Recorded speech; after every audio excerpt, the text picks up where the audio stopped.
Welcome to As the Story Grows. I'm Brian Patton. Today we welcome to the podcast Moritz Schmidt, drummer for German prog metal band The Hirsch Effekt. The Hirsch Effekt's new record, Urian, came out last week on Long Branch Records. Moritz talks about his musical influences, choosing to sing in German, the band's musical diversity, the themes behind Urian, and more. I play a bunch of the heavier moments from Urian on this episode, but the album is so incredibly diverse, and even after listening to it multiple times, I'm still discovering new layers to this album, so make sure you check it out. Make sure you never miss an episode of As the Story Grows, and there are a lot, by subscribing to the podcast wherever you choose to listen to your podcast. You can leave a comment like Jake Nolan did on YouTube. For chapter 401 with Skylar from He Is Legend, Jake said, "Kind of agree. Have to assume that's in regards to It Hates You Should Have Done Something Huge." Patrick Starr also left a comment on YouTube for chapter 423 with Shayla from Dayshell. He said, "Damn man, it's so shitty that he doesn't have an answer to his back problems. 100% agree. I could rant about the healthcare system in America, but I will spare you." Leave a comment or review and I'll make sure to give you a shout out on the podcast. You can also find links to the podcast mailing list, Patreon page, and Discord server in the show notes. Come hang out and connect with the show on a deeper level. Enjoy today's chat with Moritz Schmidt from the Hirsch Effekt.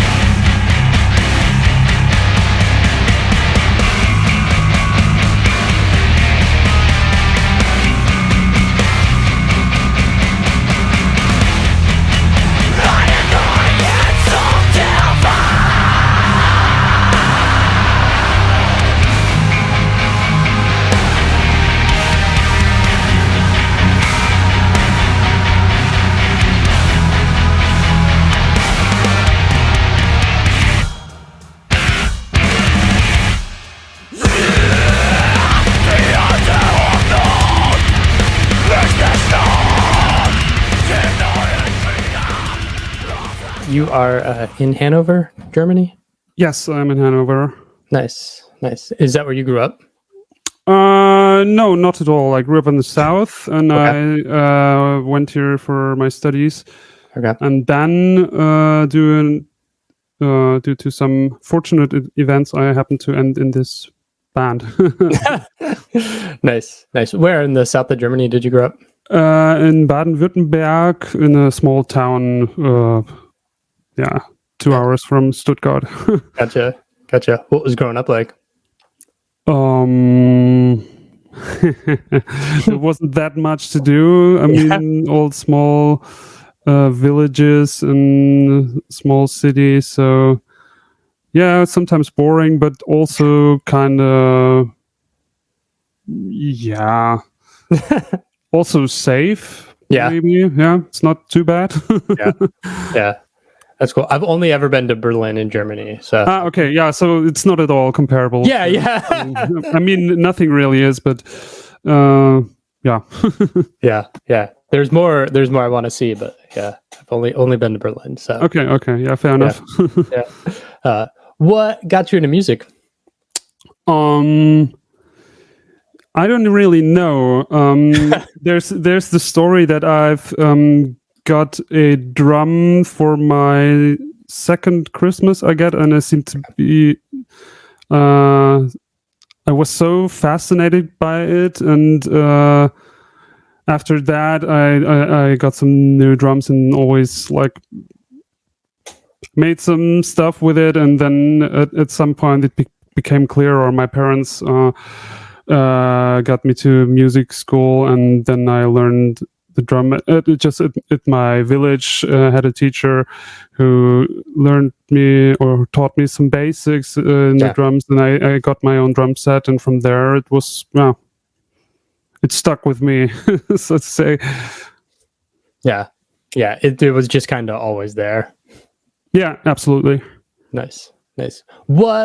What were you influenced by, like, musically, as you were like heading into your like teenage years? Like, what were the records that stuck with you? And I think I was influenced far before my teenage years, especially from like some older prog rock stuff that my father listened to in his youth.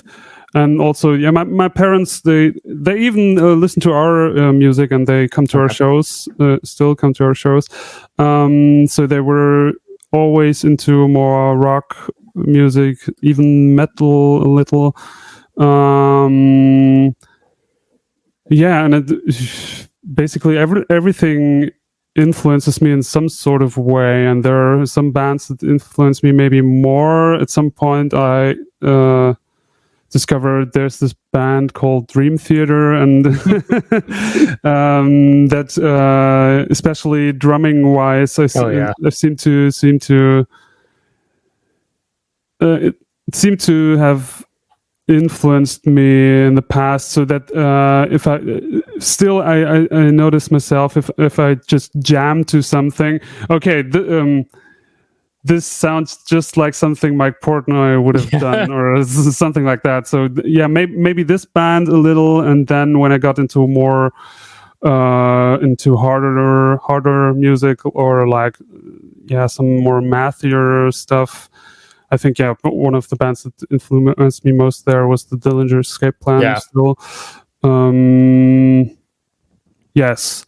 I mean, but especially drumming wise, but also for my musical interest in general, that's not limited at all to like harder or metal music. Yeah. And as a drummer, you can kind of like take influences from everybody. I mean, Dillinger is a great plan where there's like super jazzy, chill stuff. Yeah, absolutely. Along with like blast beats. So mm-hmm. Yeah, that's cool. You grew up in like a small town. I imagine there wasn't much of a music scene happening. Like at what point were you we sort of at one point tried to build our own music scene. I mean, we founded the band, like your typical high school punk rock band. That sort of played like something like Green Day or Blink-182. And then at one point, we even produced our own album, or I produced it back then. But it was more like just for fun, and never had. I don't think any of us had the ambition to really go for it and like get shows in real clubs, not just like in the local whatever, playing at some fairs in the summer or something like that. So.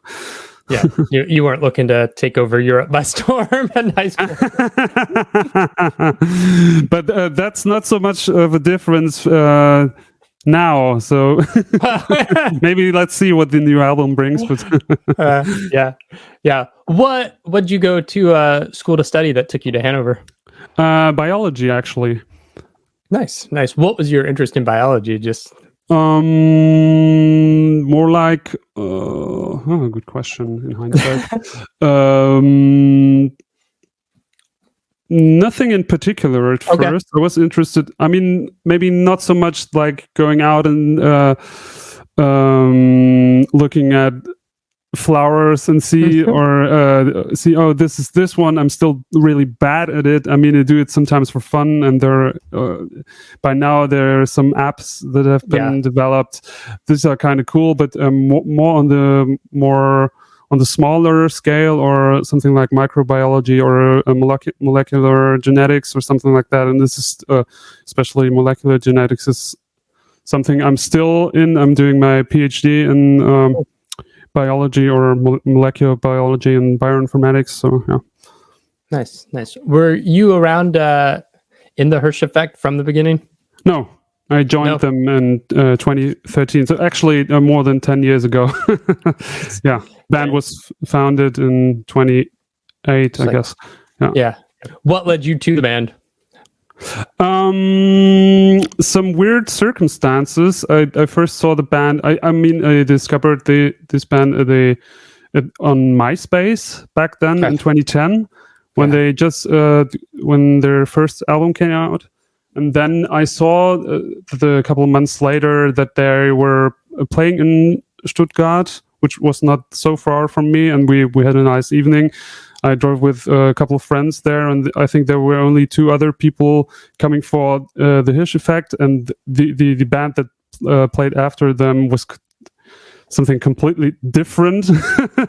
So yeah, we had a nice evening, and then I mean they were already Hanover based, and just by pure chance I happened to move there for my studies, because my grades in school weren't too good, but the Hanover studies, they sort of weighed the grades a little different, and so I got this. So I was invited to study there. So it was just a weird coincidence, and then 2 years later, when their old drummer left the band, they asked me, because by then I had already. I did a cover on YouTube on guitar first from one of their songs, and then later one on drums. And so they knew there's this guy who can play, or maybe can play something. And yeah, let's see how that goes. And so here I am. Nice. There's a question that as an American, I'm fascinated by, and I've talked to different bands in Germany and France, and like I'm always fascinated by bands that like choose to speak or sing in English. And you guys are a band, you're a German band, you sing in German. Is that based off just like you're not trying to conquer the world and just like be this big band, or what led? Maybe that was before you're in the band, but what keeps you guys as a German singing band? Yeah, this is we talk about this sort of regularly, but we always come back to this. Yeah, maybe, but on the other hand, it's something that stands out because almost nobody does this. And maybe how it first started, I mean, our main singer, Niels, is not too fond in his English, I guess. I wouldn't say it wouldn't work, and Ilya is sort of a native speaker. So yeah, I think it could go, but we're not too sure if it's the correct decision. I mean, we've noticed that some international bookers are a bit skeptical with German-speaking bands, but our experiences when we've played, for example, in the UK or something, is sometimes the people, they even sang with us on the shows, although they couldn't speak a word in German. It was just they just did it anyway. So I don't think it.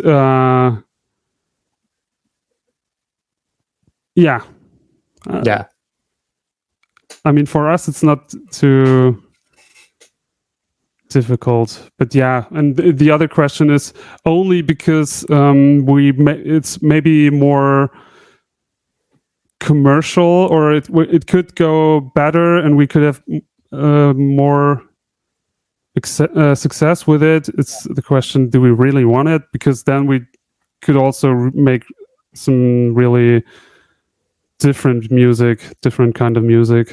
Yeah. I mean, I don't think we want to be elitist about this, but it's sort of one of our trademarks, maybe. Yeah. I mean, people within like the punk and metal community, like the French bands in particular, are like, this music sounds terrible in French, where like maybe German lends itself better. Yeah, I don't know. Yeah. I mean, it's an interesting, because like people who discover your band and discover your music, like they're in it for the music, even if they don't know what you're singing. It's like there's still a connection there. Yeah, really. And if you're really honest, I don't know how it is for you, but when it goes to more extreme metal music, when do you actually understand what they sing in the first place? I mean, yeah, if you're really listening to it for a long time, then maybe, but come on. This might be it. The other question kind of in line with that is like, as a band and like genre and the way you compose music, what leads you guys to kind of the sonic profile you have, because each release is so unique. And even on the new record, there are moments that sound like Between the Buried and Me, and there are moments that sound like Sigur Rós, like, and you bridge that gap beautifully. And like listening to the record, it all makes sense. And then you go into your back catalog and you're like, this band has so much to offer musically that there's something for everybody. What is it? Just, I don't know if it's something about Germany or European metal, or just the trio of you guys where you're just like, we're not constrained to sound like anything and you just can do whatever the fuck you want. Right? Yeah, maybe. I mean, we don't, maybe it's more like we don't want to limit ourselves to making only one sound. And especially since the other guys have their own, like with the digital possibilities, they could just create sounds that hadn't been possible like 10 years ago or 15 years ago, and so they just experiment with it and go with it. And yeah, I mean, every song's got their own history maybe, and they started in completely by completely different persons at first, in completely different life stages, maybe with a completely different mood, or some maybe there are some older ideas that we just listened to through and thought, oh, now I'm interested in this. Let's see how this works. And even from, if you look at who contributed to the songs, it's pretty diverse too. So maybe, or sometimes there's one person that's just uploads basically the full complete song with all guitars, with bass, with maybe even a vocal line or a vocal melody, and programmed drums. And at other times there's just one lick, and then maybe another one starts adding to it. Or often we work in teams of two, so or do most of the work, and then the third person can join in later and have a more like it's more like a role of a supervisor, or you can give totally different input, and this can lead to really strange results, because the two that have worked the most on the song are so they don't see the big picture, because they're looking too much on the details. So this can be really interesting sometimes. And the great thing is in a three-piece band that there's always majorities. You know, it's, if you go strictly democratic, then there are no open questions. And as much as it pains me sometimes when I think, no, this is the right way to go, but if the others two decide, then no, let's do it this way, can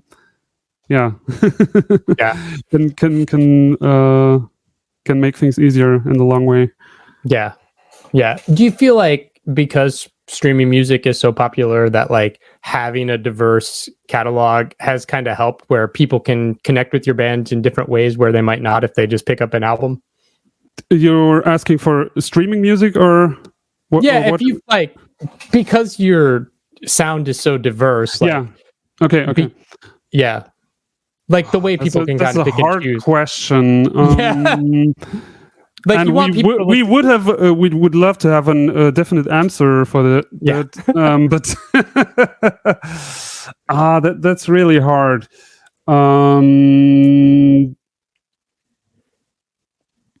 But I'd rather say no. Yeah. I don't know for sure, but I'd rather say it doesn't make it easier, because it's harder to find. I mean, if you only do like modern metalcore or something like that, then you have a clearly defined target group who you can show advertisements, or I don't know. But if it's also diverse, and you have to fish in totally different pools, or Yeah. but this, Yeah. I don't know. Okay. You guys put out Collapse in May of 2020, which is a terrible time to release an album. What was that experience? What was that experience like? The main issue I have with it is that the whole topic of the album, or if you just look at the title, can be, if you only look at it briefly, can also be attributed to the whole COVID thing. Mm-hmm. But the album was clearly written before. It was already in production way when COVID started. It was a weird time. Mm-hmm. I mean, back then it was sort of okay because we happened to play a couple of shows in the summer. Even way more than some way more popular and bigger bands could have played. But so this 1 year wouldn't have been so much of a deal. But then if it my main issue is that it took so long and we couldn't properly tour. I mean, we've even postponed a tour on, when was it again? 2022, I guess. Yeah, that's the thing that really sucked. But other than that, yeah, we would have loved to present the album to larger crowds or especially festivals, but this wasn't possible at all. Yeah. So yeah.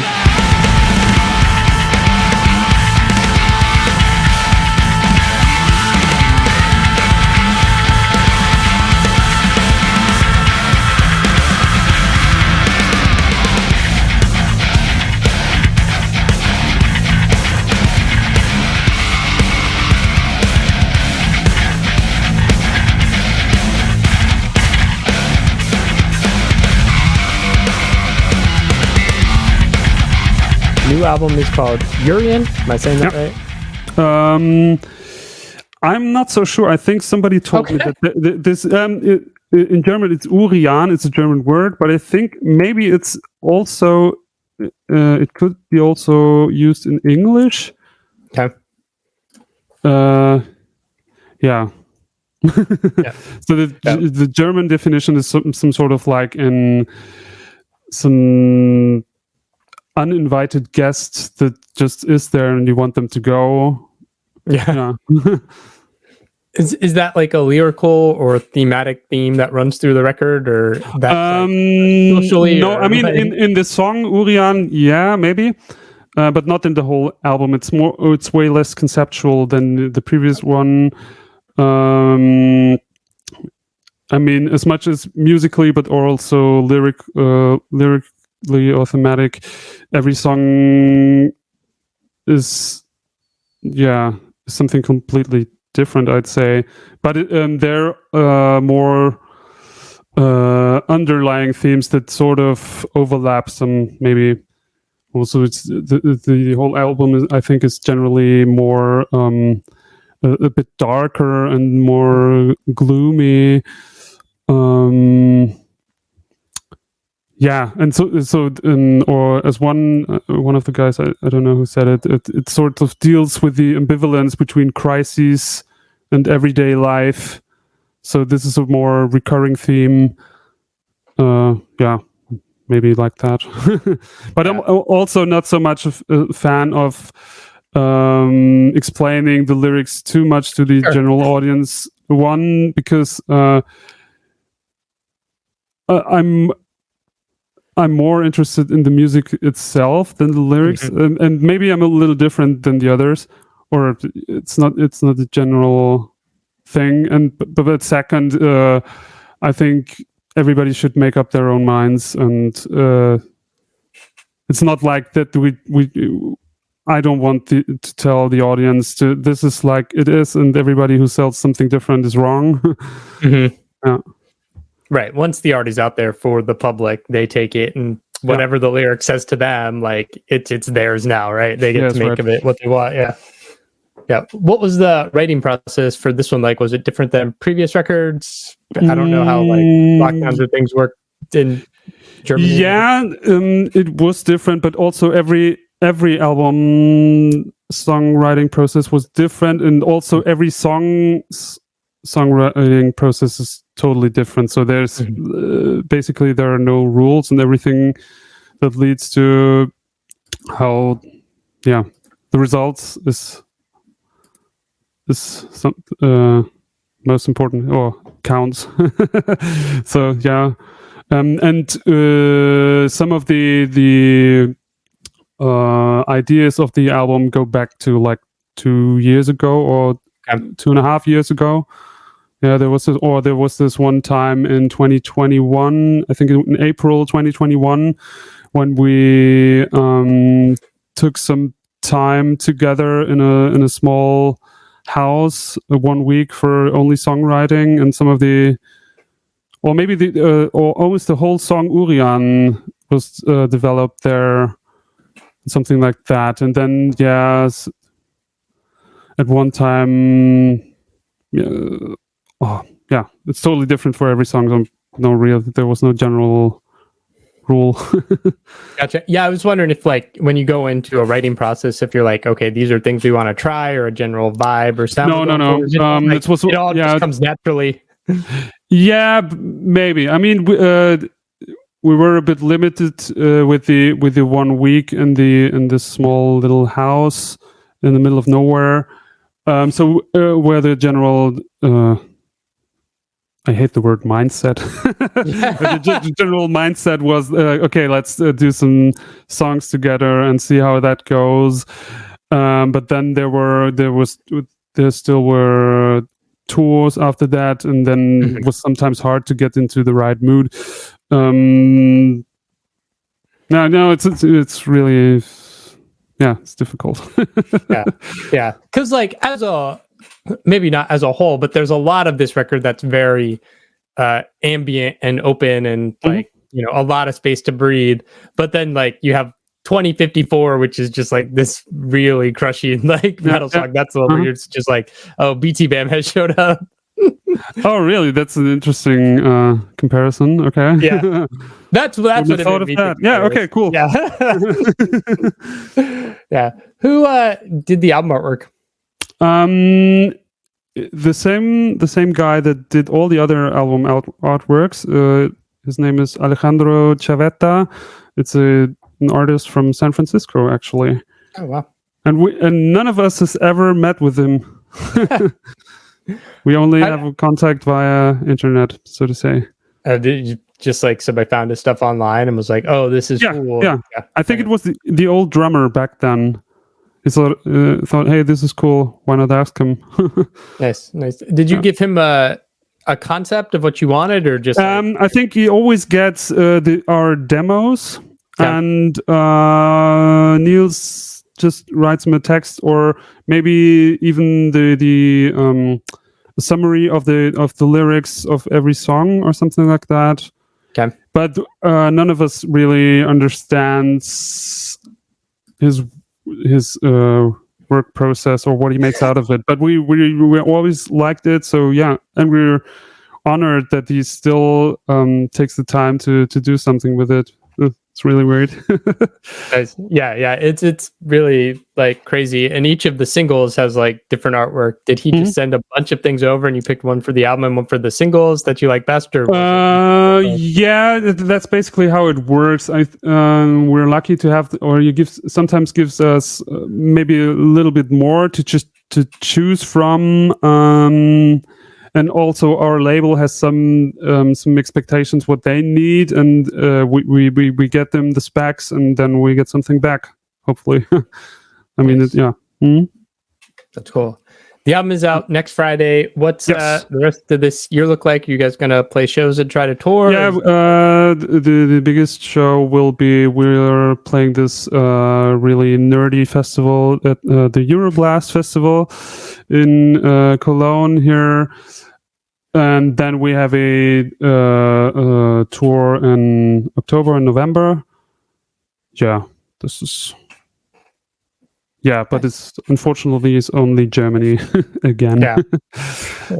Is that your hope for maybe next year's like get out and tour more of Europe? I mean, it's been our hope for the last couple of years, to be honest.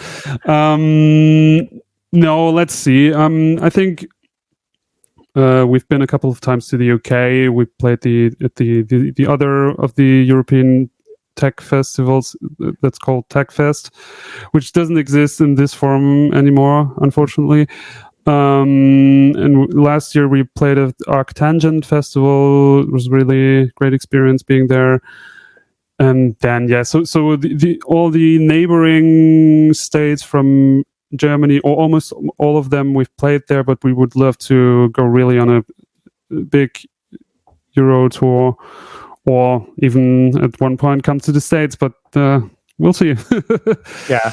Is it just tough, like, finding tour packages, creating tour packages, or is it just like post-COVID, like things just, they're really hard to still tour?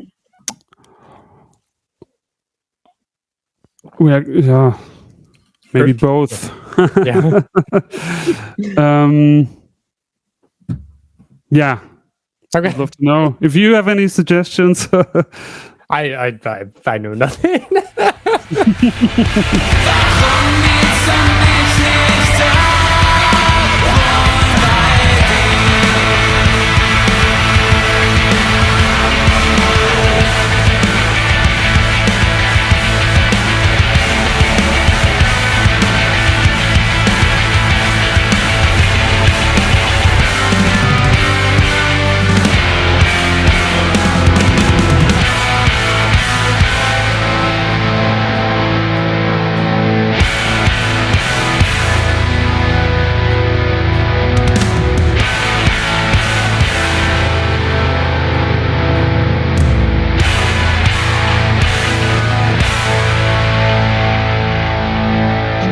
Thanks for listening to As the Story Grows.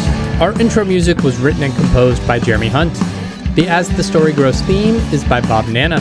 If you like what you hear, subscribe wherever you get your podcasts and give us a rating and review. If you'd like to support the show financially, you can join us at patreon.com/asthestorygrows. Be a part of our community and join the ongoing conversation over on Discord. If you enjoy this episode, share it on social media with your friends. Much appreciated, and thanks for listening. I never felt so young and alive as when I'm diving into a tune. And now I'm learning as I listen along, and the wheels are turning, and I started a song. One good word and I'm gone. Oh, as the story grows, the more I want to know, the more I want to show you. As the story grows, as the story grows.